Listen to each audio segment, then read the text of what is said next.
You're fired! Thank you. Microsoft is cutting 10,000 workers, almost 5% of its workforce, as it joins other tech companies in a scaling back of their pandemic-era expansions. I think this was largely expected. I think that many companies are right-sizing their staff for what's likely to be a more incrementally challenging period in demand. The company said the layoffs were a response to macroeconomic conditions and changing customer priorities. Sure, Jan.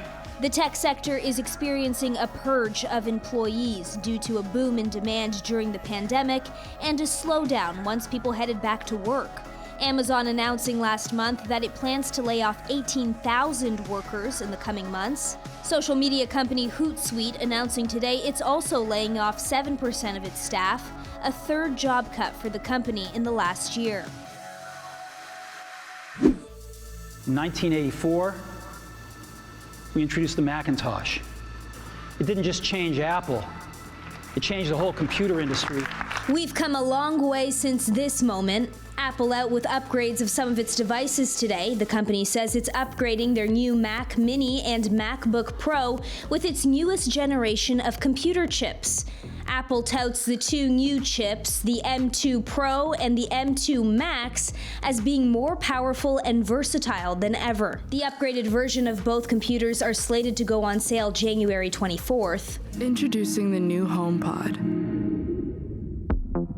Apple also announced the return of a long-dormant product, the HomePod. The new second-generation version of Apple's original smart speaker promises improved sound quality and, perhaps more significantly, a range of new smart home features. A bonus? It's priced cheaper than the original. For $400 Canadian, you can pre-order the new HomePod now. Pushing and shoving, and Lopez is furious. Brook Lopez still trending online today after an interesting play in the Milwaukee Bucks and Toronto Raptors game. Holiday in the paint, and it's good. And Lopez and Gary Trent Jr.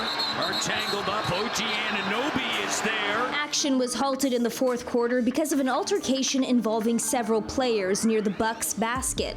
Lopez was whistled for 2 technical fouls and ejected after driving Raptors' Gary Trent Jr. off the court and pulling off his headband. Technicals were also called on Toronto's OG Anunoby and Jamal Magloire. During the hostile act, a number of technical fouls were assessed. After the drama was dealt with, the Bucks went on to beat the Raps 130 to 122.